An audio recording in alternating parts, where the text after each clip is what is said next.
So your wing submitted the 2535 form for a major military aerial demonstration team and got it. Congratulations. Now all of a sudden you find that you are the air show director, something you probably weren't planning. Well, as a two-time Air National Guard air show director for both a single ship demo team and the Navy Blue Angels, I know what it takes to ensure a legal and successful air show. Here are my top 10 tips that you must master before game time. I'm Michelle Masher-Batista with Deliberate Military Experience, and let's dive in. The first thing you need to master, which is a no-brainer, but it may not seem obvious, you must read the AFMAN 10-1004, Conducting an Open House and Air Show. You must read it from front to back. There is just no way around it. It's primarily focused for those in the active duty, but there's a lot of really great recommendations and things that you need to consider as an Air National Guard base.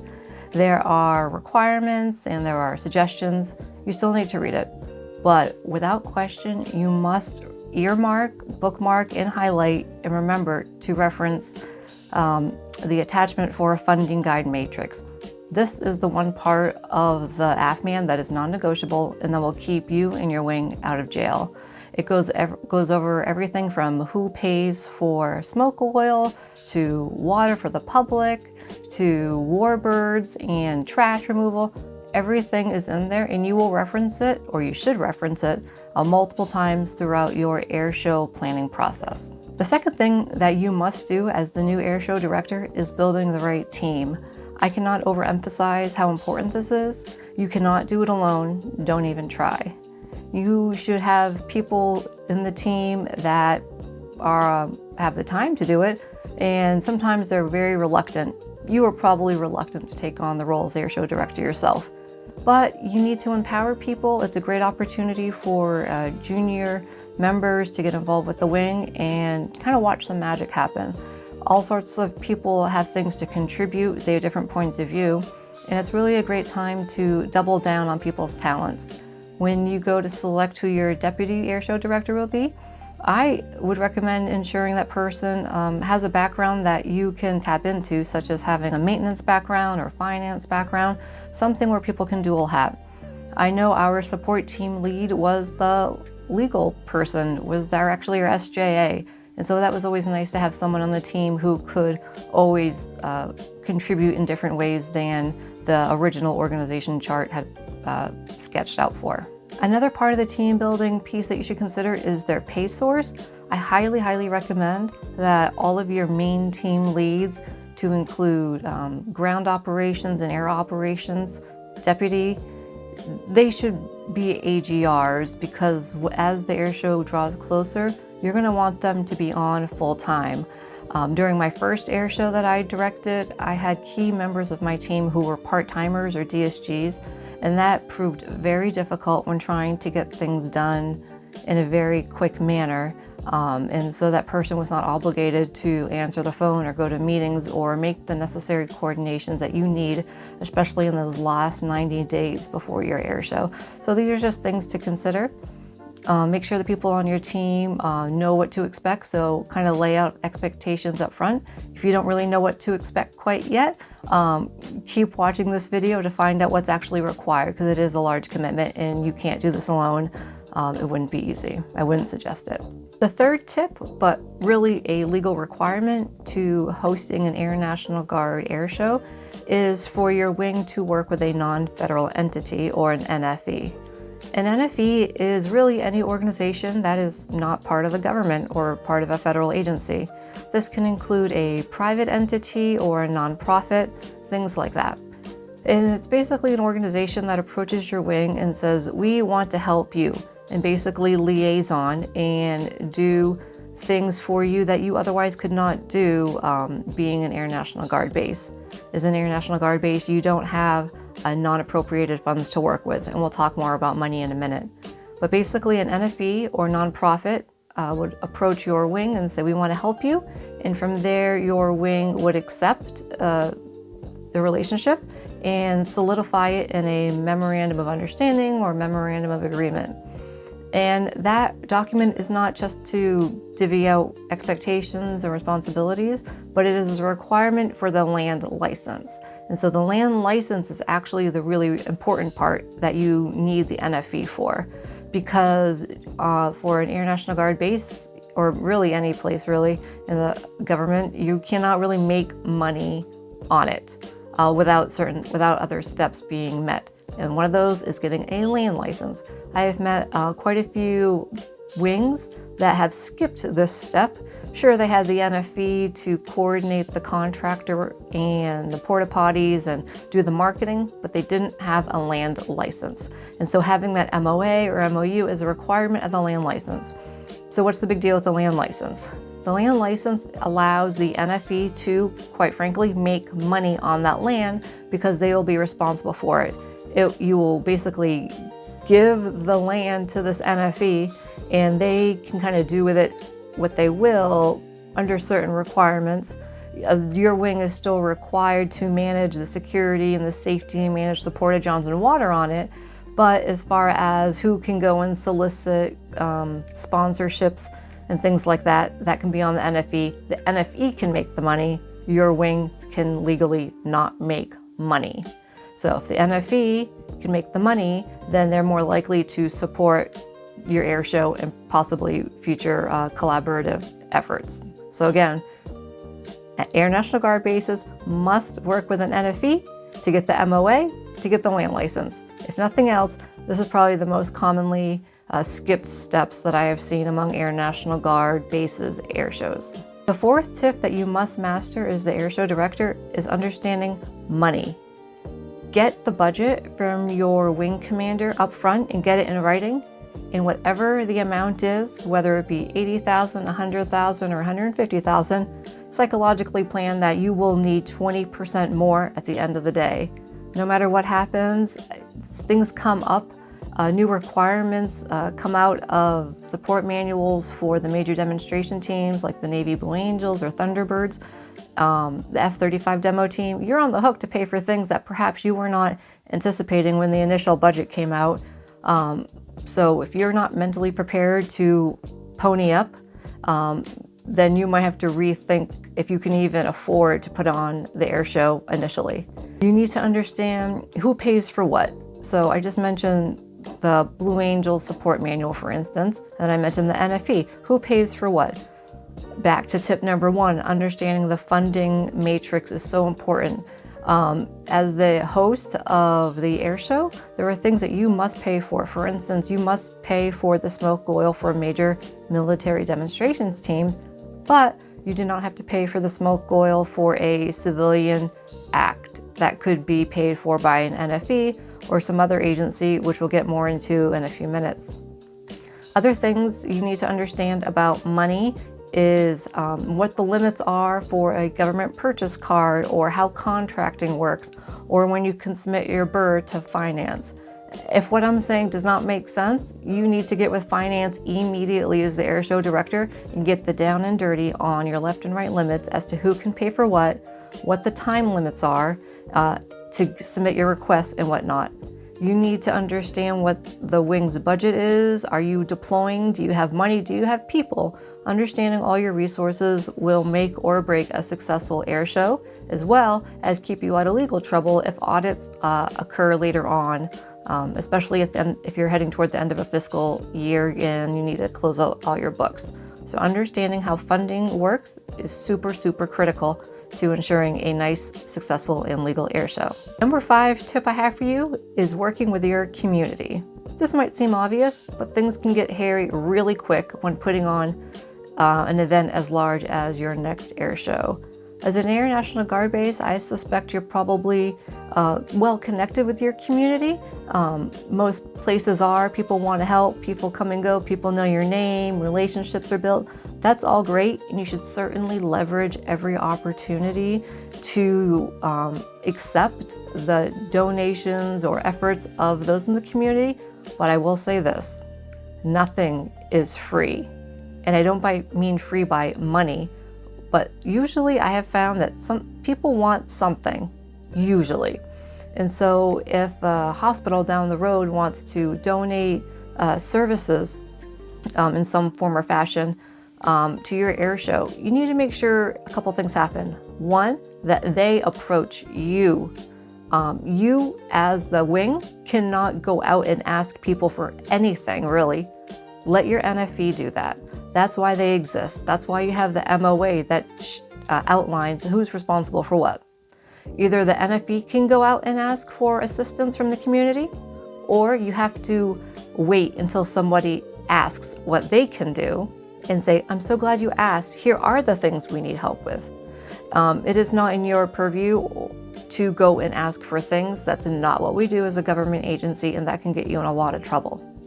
So sure, the community wants to help, leverage every relationship you can, but just be very careful before accepting soda, coffee, food, anything from any agency. If you're in question, stop, get with your legal team, or ask your NFE to make those communications with you to keep you out of trouble. The sixth tip I have for you as a new airshow director is to attend the ICAS convention.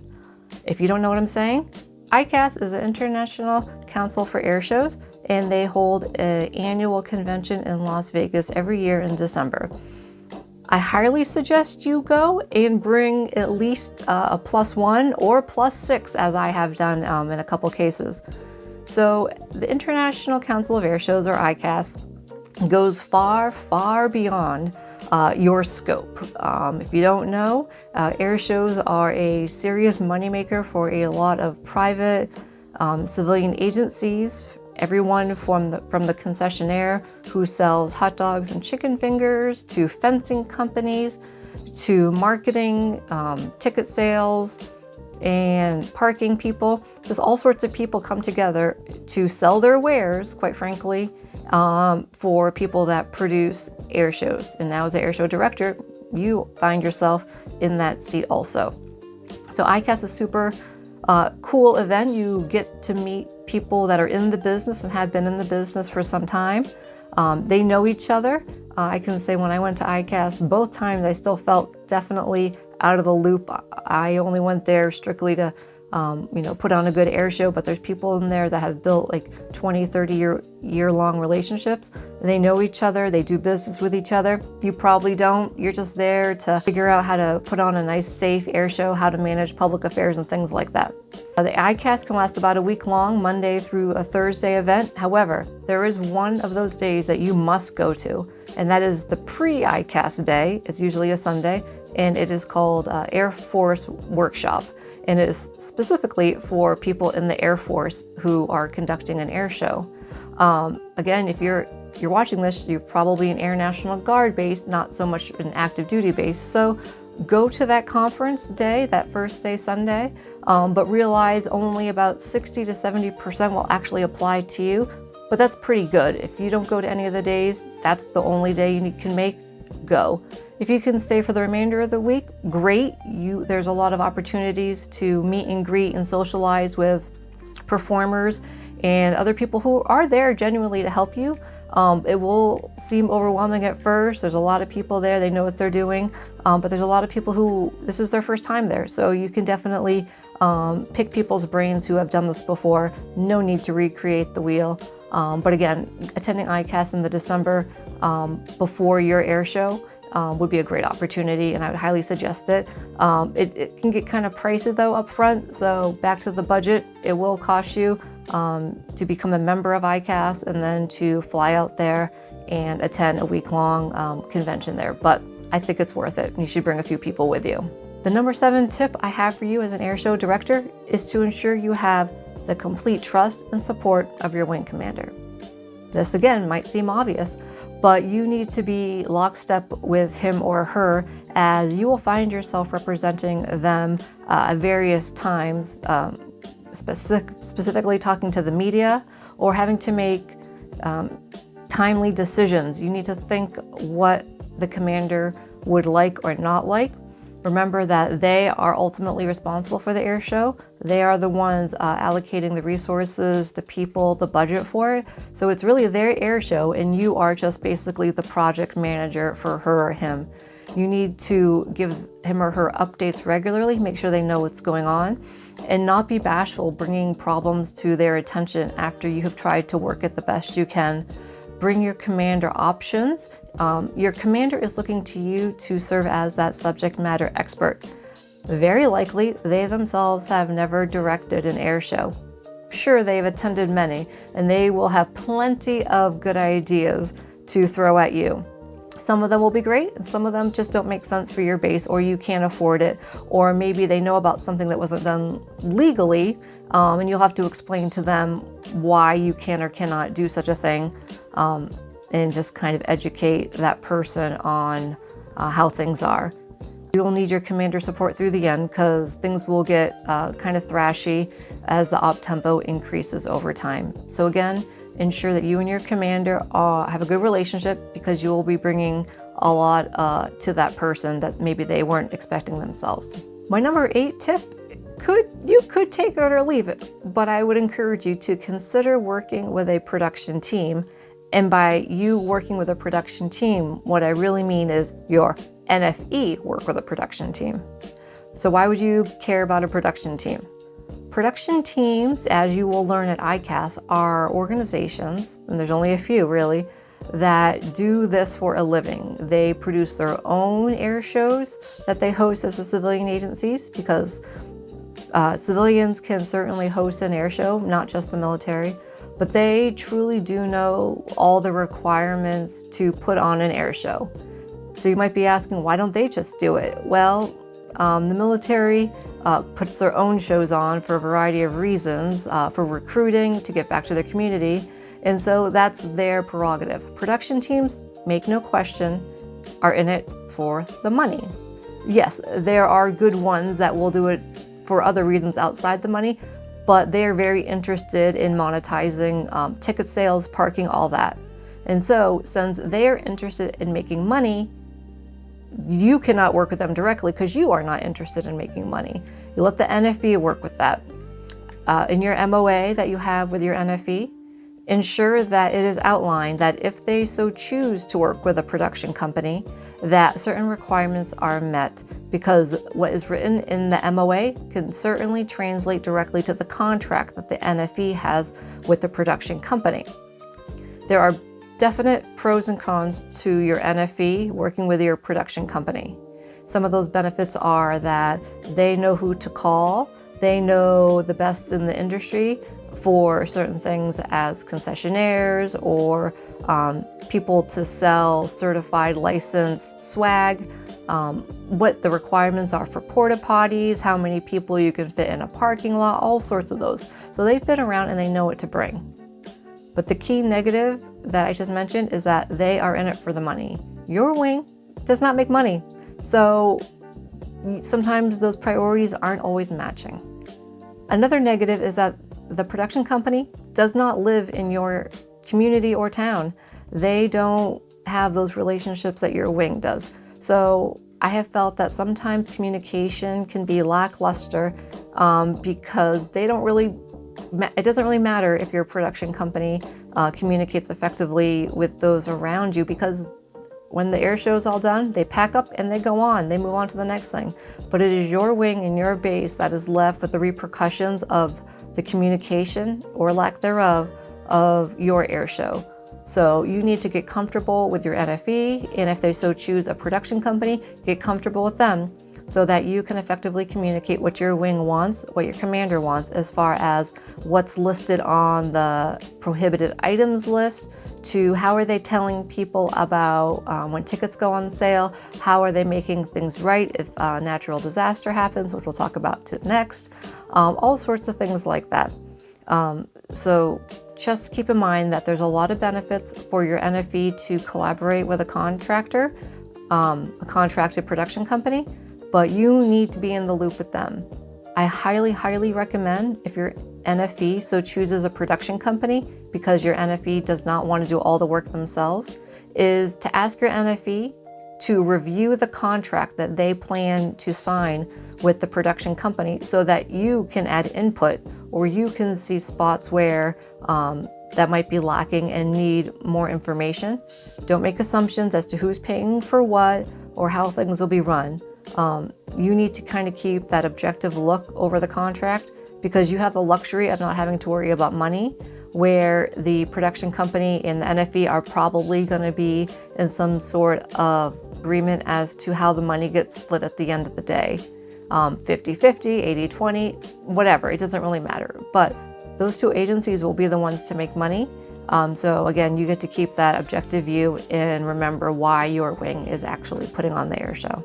My number 9 tip as a new air show director I'm giving to you is plan for rain. Again, this might seem silly or ridiculous. Of course, plan for rain. Easier said than done. As the air show progresses, the planning process progresses, there are multiple exercises and requirements that your emergency management team will be performing as requirements for the air show, such as a mare or mass casualty event, things like that. And hopefully none of those things happen. And it's probably not likely to happen, honestly. We train really hard to ensure that everything's, letter of the law when it comes to things in the air, risk management, those sorts of things. But planning for rain, I have found for 2 air shows, is one of the things you absolutely have no control over. And when you have tens of thousands of people on your ramp to enjoy an air show, what are you gonna do? It might seem innocuous, but it'll be hard to manage when you have all sorts of people on your ramp who are little kids, are in wheelchairs, they're in tents. It's hard to manage. And then all of a sudden, thunder and lightning appears. Really, what are you gonna do? If you're working with a production company, they're gonna tell you that people need to evacuate those tents and chalets that they set up, that they're making money off from sponsorships. People are gonna be upset because people probably paid good money for some of those chalets and things like that. No one wants to go out into the torrential rain. I know at my last air show, when the Blue Angels were about to perform, I was in a tent with my own family and it started to rain and thunder. And I had to kick them out to go to the parking lot where everyone was being told to go wait it out because there was just no room on the ramp for them. So just plan for rain, plan for thunder. And if you're lucky, you will not experience what I experienced during my first air show, and that was a microburst storm.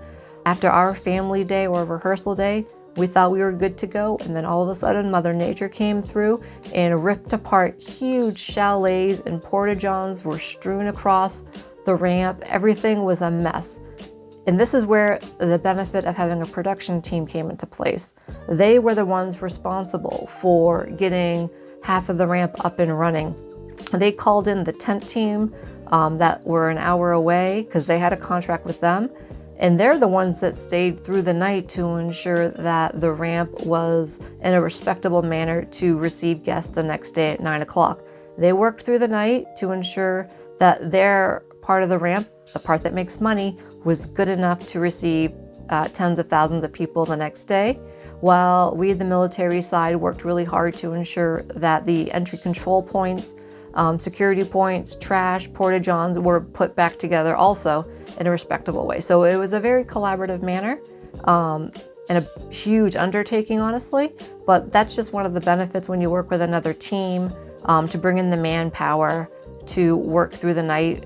In the case of a rain or a natural disaster, anything you don't have control over, that's when it really does become beneficial. Had the production team not been there, it would have been a real struggle to open up on time the next day for the storm where we had a microburst storm. So just something you need to consider. Not just the most deadly event that could happen at your air show, but the most likely thing that could happen that could cause serious anguish amongst your people. So just something to remember as you plan your air show. My number 10 tip for you as an Air National Guard air show director is to remember this.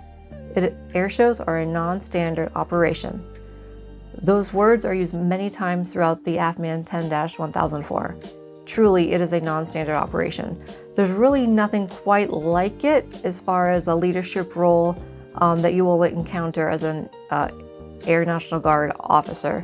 You collaborate with so many people, and this project takes many different agencies to execute, from state police to private donors to hospitals, all sorts of people it will take to come together. There's people that want to give you things and all sorts of donations in kind or money. So with that, I highly encourage you to get ethics training from your SJA.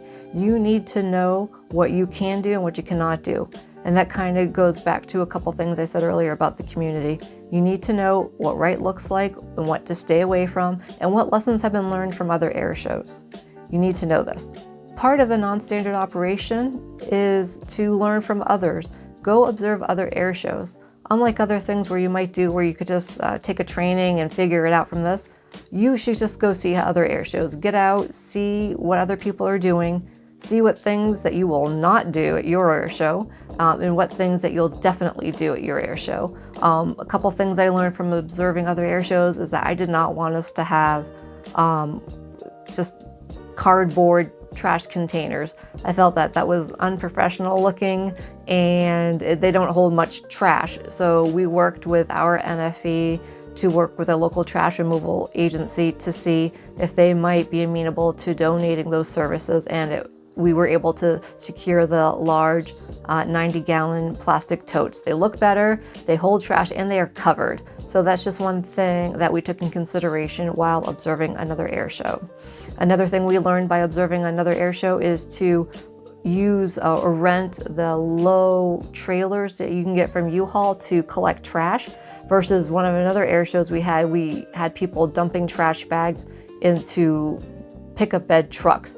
That was a lot of hard work and it was messy, so it's not something we would think of to just rent a trailer, and so that's something we learned by observing other air shows. So I would definitely encourage you to see or get out to at least one other air show prior to yours to see what good ideas you can snipe and use at yours. Take notes throughout the process. Again, non-standard operation, you'll be doing all sorts of things perhaps you never would expect yourself to be doing. Take a lot of notes, not just for fun, but as part of your after action report that you should definitely write at the end of the air show, like immediately after your air show, because soon people will forget an air show even existed. Everyone is deploying, people are going to school, there's change of leadership. Definitely do future air show directors a favor and take the time to properly document a thorough after action review.